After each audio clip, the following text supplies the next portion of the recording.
a second guitar joins in with all the poise of a one-legged drunk late at night at a bus stop.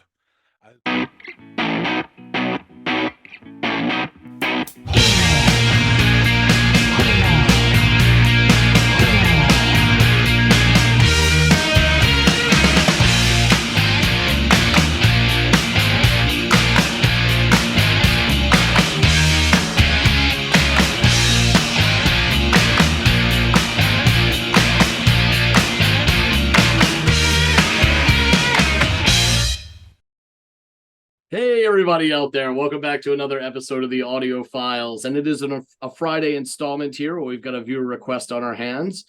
And today, suggested by G's-O on our Massive Attack Protection reaction video, we have a song by a band called The Fire Engines and a tune called Candyskin. I am not familiar with these guys, though. In all candor, I've gone on to do my homework for this song because John is going to be the one giving this a listen. John, just as a point of interest, like, are you familiar with this band, but obviously not this track, or is this a whole like completely flying blind thing? I feel like I've heard of them, but I couldn't tell you if they play, tambourines or glockenspiels. I don't know why those two things came to mind, but um, they could do both. And there's Yeah, no law against it. or Um, neither. or neither, yeah. Yeah, it's just I feel like at the edges somewhere they've been mentioned, but I am definitely not familiar with Fire Engines or Candyskin at this present moment in time. Cool, cool. Well, without any spoiler alerts, I thought this band was a pretty fun one to do a little bit of research on, so I'll be interested to discuss them a little bit with you Oh no. after you go off and give this one a listen. But please do. Again, the track is Candyskin, and let me know how sweet you think it is.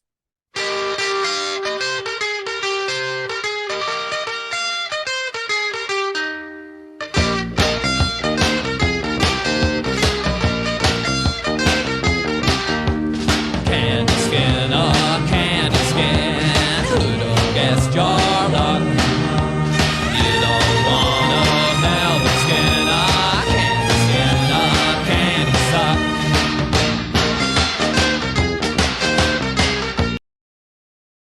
What a start. So you have this strangulated guitar that reminds me, I don't know when this was, this feels quite DIY-ish early, could be wrong, but the guitar kind of reminds me of early Half Man Half Biscuit. I don't know which came first. Then you got this voice that's quite deep, almost crooning, and some lovely backing vocals and some strings as well. It's a real contrast. This is fun as hell straight away. I really like this. It's got a great individual sound to it. Second thing is that move my cursor and my mouse cursor. Is that a record exchange sticker? I remember I got my copy of Physical Graffiti from Record Exchange at Notting Hill Gate. Those labels were bastards to get off, as I remember. Anyway, if it is, that's cool.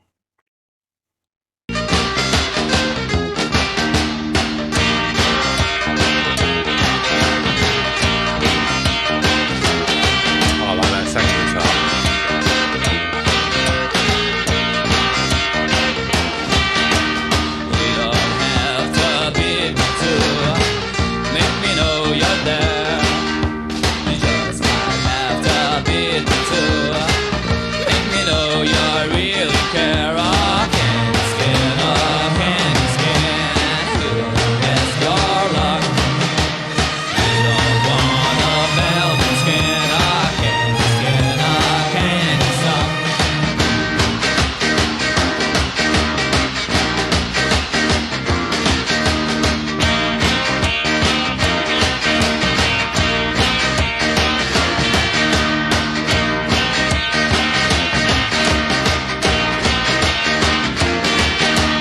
Happens when you're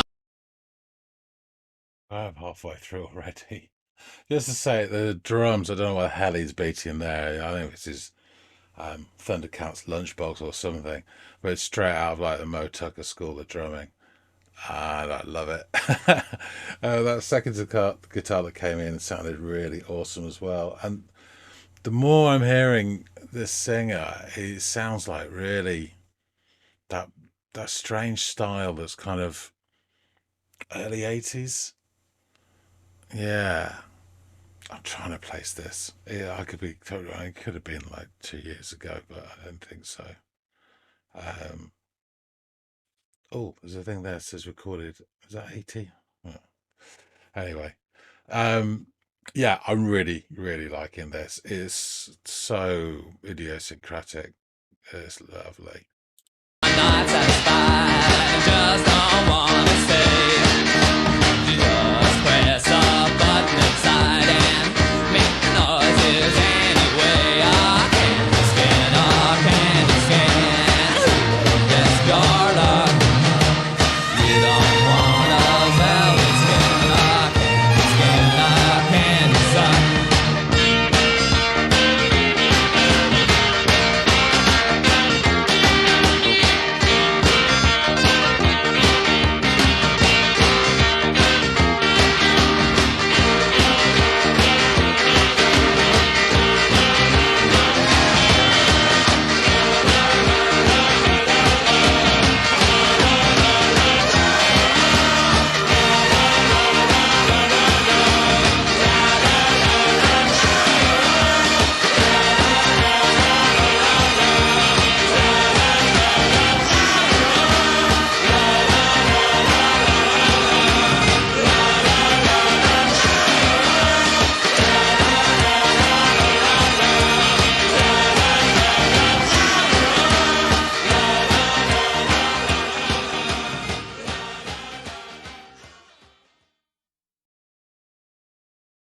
Sure, I guess it makes it perfectly formed. But yeah, that really sort of catchiness to it as well, almost playgroundy. La la la la la la la. This is really good. I can't believe that I'm not familiar with this song. It feels old school.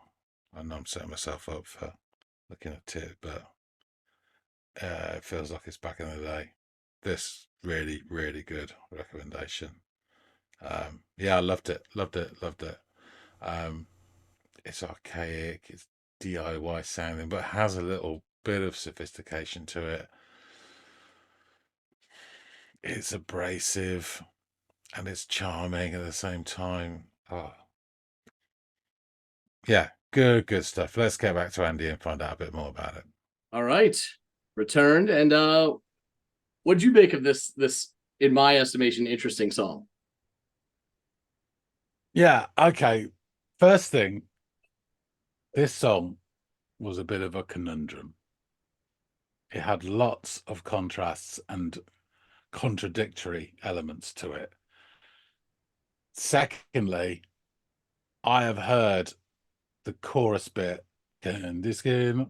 I've heard like 5 seconds of this song before, and I couldn't just remember hearing that. And it was round someone's house, so it might have been walking past someone playing John Peel or something like that. But it was a while back, and it was like that much.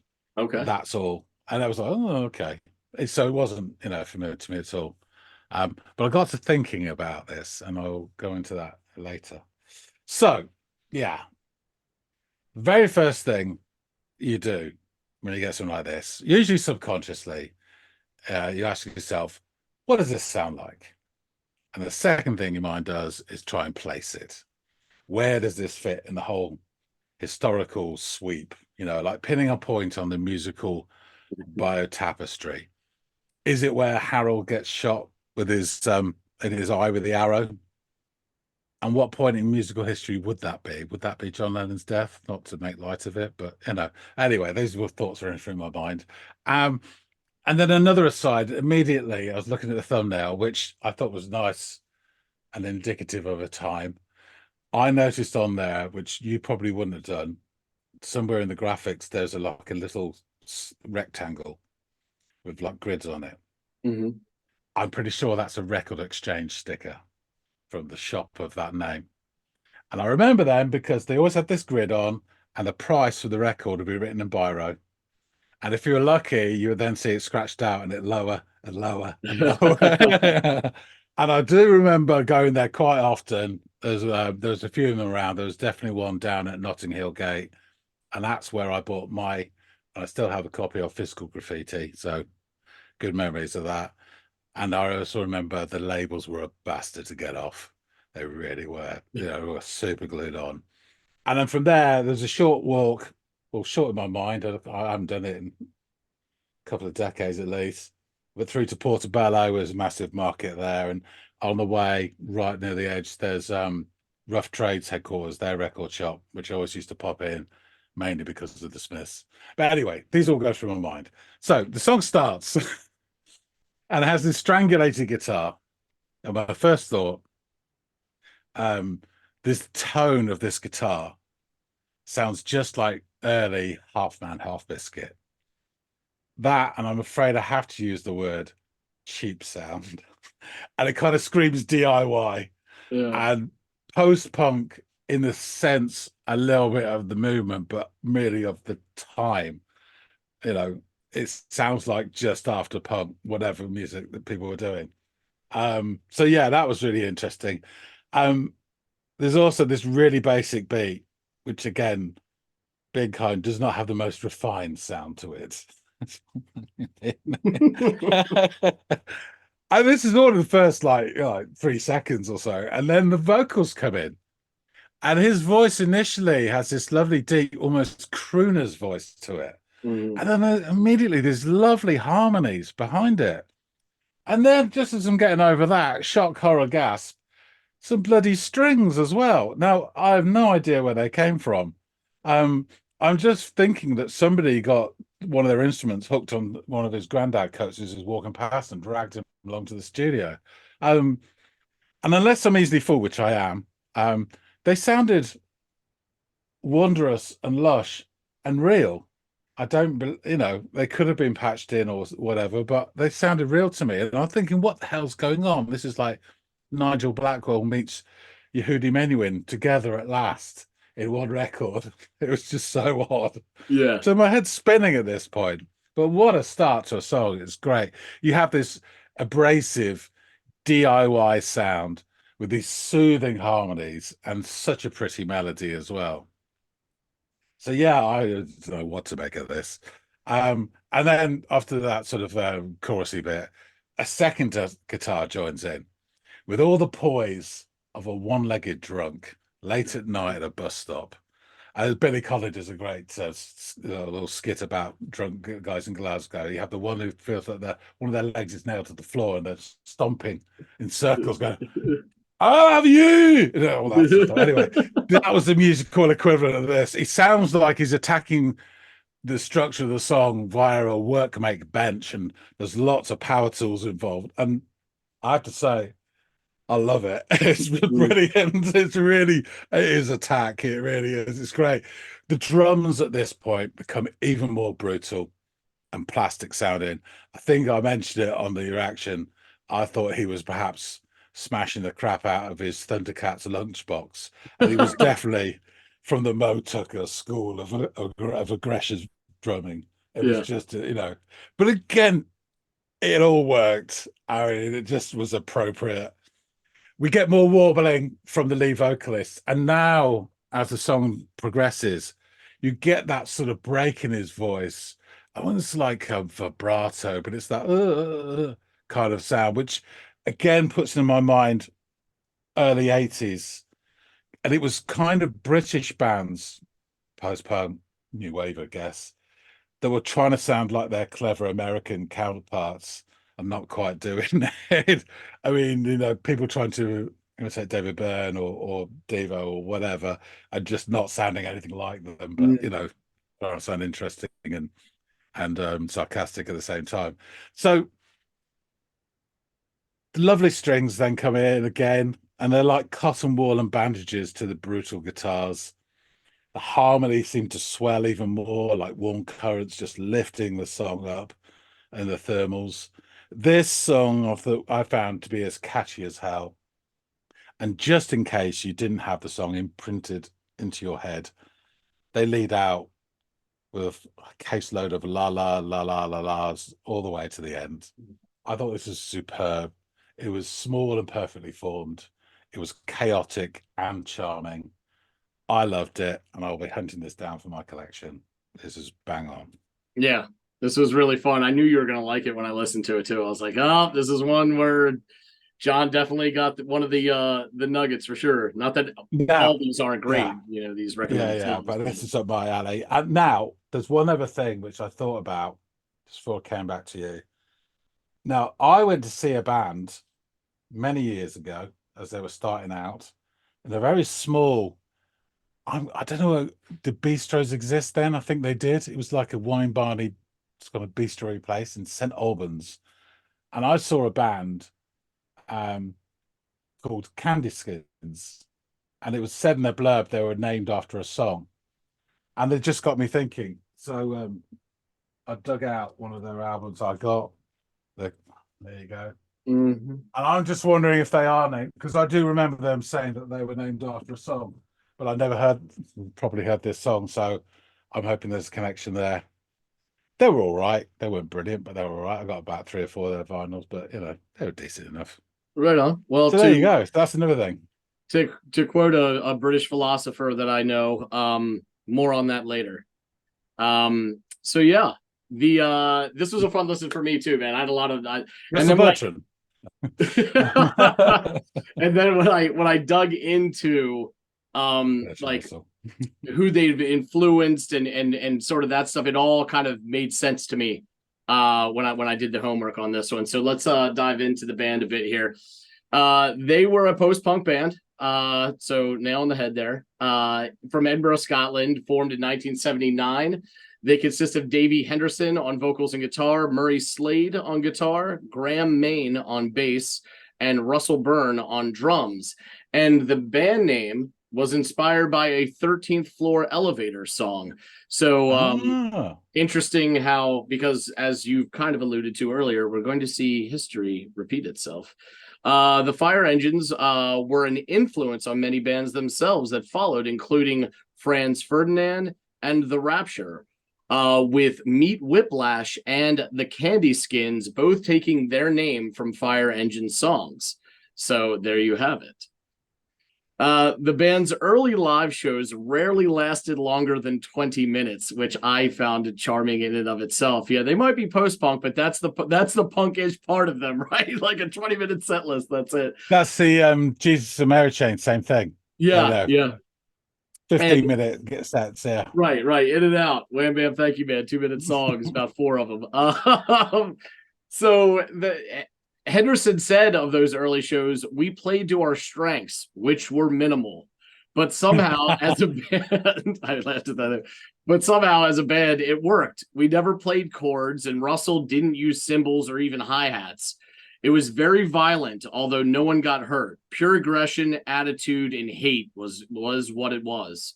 I just think that's so it really speaks to the DIY nature that spoke to you when you listened to this song. I heard the same thing, right? But also, and I've got no information on the strings, but I had the same weird reaction when I heard what I thought was like orchestral stringed instruments added to this sound that was so divorced from me thinking of orchestral, and I never would have correlated the two or thought, oh, let's shoehorn this in here. So that my listening experience in that moment was a lot like yours, where I'm like, what the fuck? Who'd they hire to do this? Because there's no way a guy that plays drums that violently or guitar licks that rudimentary are going to be like, oh, and by the way, I'm a part-time violinist or something like that. You know what I mean? Just written this score. Can you yeah. My buddy from from music university that I attended, yeah, right, dude. You taught yourself how to play that guitar and quite shabbily, but it all works, right? And it's kind of the charm of bands like this that do it this way, that go this route, and then in a lot of cases evolve thereafter, right? But not with these guys. This is it. This is they only have one full-length album. which is really Right. interesting. They've got compilations and other stuff and some singles, but they've only got one real full-length album, which I thought was kind of interesting. Like they peaked with this album. The band recorded 2 sessions for John Peel's BBC radio, so perhaps that radio show. So perhaps that is like you and your buddies would listen to some Peel sessions and someone popped this one on or something like that. One was in February of 81 and the second was in November of the same year. In 2004, the Fire Engines reformed to support the Magic Band at the Liquid Room in Edinburgh and released a limited edition collaboration single with Franz Ferdinand. The 7-inch single contained a Franz Ferdinand cover of the Fire Engines songs Get Up and Use Me, with the Fire Engines then covering Franz Ferdinand's Jacqueline. So I think that's kind of an interesting way to do it, right? Like you split. It's pretty cool. That's old. That's quite old school as well. Sorry, I mean I've got the 12-inch of Sonic Youth doing Mudhoney's "Touch Me, I'm Sick," and Mudhoney's doing Sonic Youth's "Halloween." So yeah, again, it's old school. Yeah, that's cool. That's cool. It is. Lubricate Your Living Room is the name of that only studio album that they released, and it came out in 1981.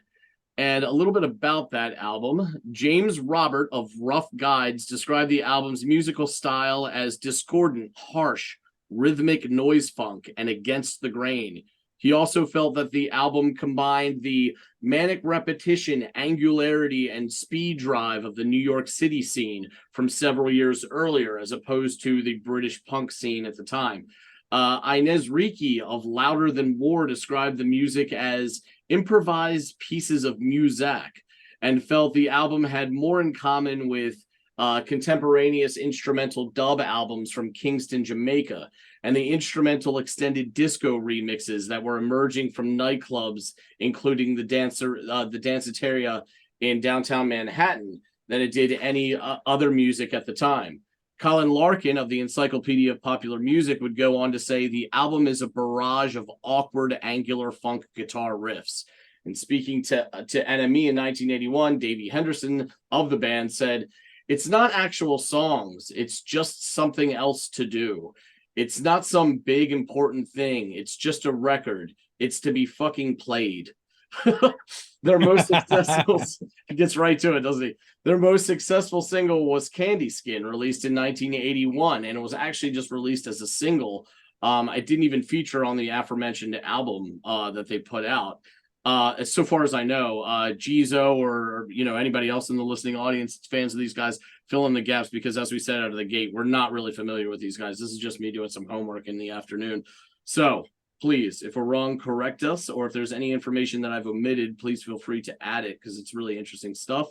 So yeah, that single came out in 81, but it was followed up by Big Gold Dream, and that failed to repeat its success, and the band split up on December 31st of 81. The song would later feature on a compilation released in 1992, simply titled Fond. So let's get into these lyrics. Okay. Sorry, Andy, just before you start, as you're talking, I'm thinking I hesitate to use the word sure, but I am convincing myself that this song has been featured on some other media like television or film. I'm almost certain. I'm just getting echoes that I've heard it somewhere. I could be wrong. So if anyone's got an idea on that, again, drop some comments if it's right, somewhere. Because I'm even if it was, I'm sure that ad campaign didn't make it to the shores of the state, so I have no idea where it would have featured. Yeah, it'd probably be some obscure indie film or something. Yeah, yeah. Cool. Okay, sorry. No, that's fine. Lyrics. Oh, Candyskin, Candyskin. Who'd have guessed your luck? You won't want a velvet skin. Oh, Candyskin, Candyskin. You don't have to beat me to make me know you're there. You just have to beat me to make me know you really care. Oh, Candyskin, Candyskin. Who'd have guessed your luck? You don't want a velvet skin. Oh, Candyskin, Candyskin. It happens when you're not satisfied and just don't want to say.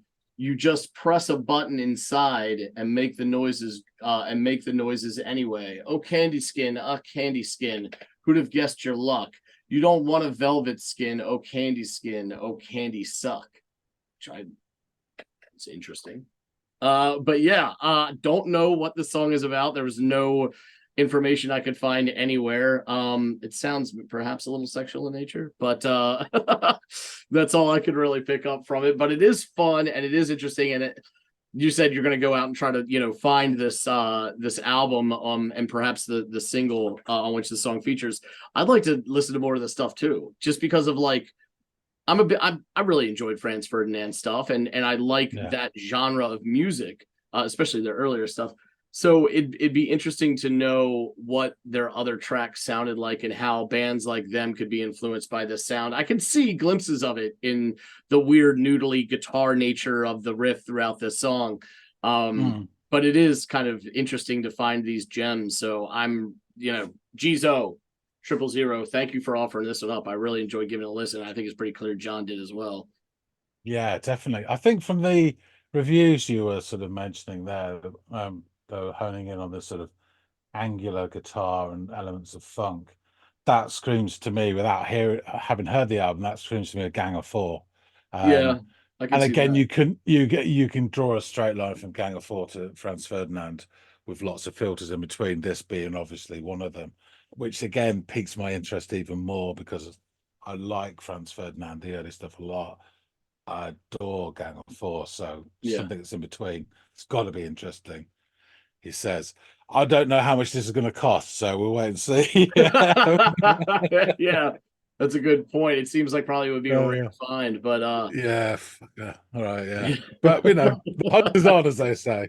Yes. The hunt is on. There you go. Well, all right. Well, we'll wrap this up so you can get to hunting. Again, Gizo 000, thank you so much for offering up this tune. This was a fun one for John to listen to, react to. It was a fun one for me to listen to and do some research on and bring to the table. If there's any other tracks, I mean, I know obviously there's not going to be a great wealth of them, right? Granted that there's only one album and a few singles, but if there's other stuff by these guys that we should check out, get it in there quick because John's going to be ordering that album. All that out of the way, John, thanks for giving this one a listen and your honest opinion. I thought you'd enjoy it. I'm glad you did. Everybody out there in the listening audience, let us know what you think of this. Fill in some ideas for future Friday songs that we can kind of tabulate and put off to the side and listen to in the future for these viewer request episodes that we do here on the Audiophiles. Also, while we have your attention, please like, share, and subscribe if you'd be so inclined. Trying to grow the channel and cannot do that without you guys, especially you newbies out there. If you're new here, hit that like button and join the party, man. The water's fine. All that out of the way, John and I hope to see all y'all and growing more on the next episode of the Audiophiles. See you later, guys.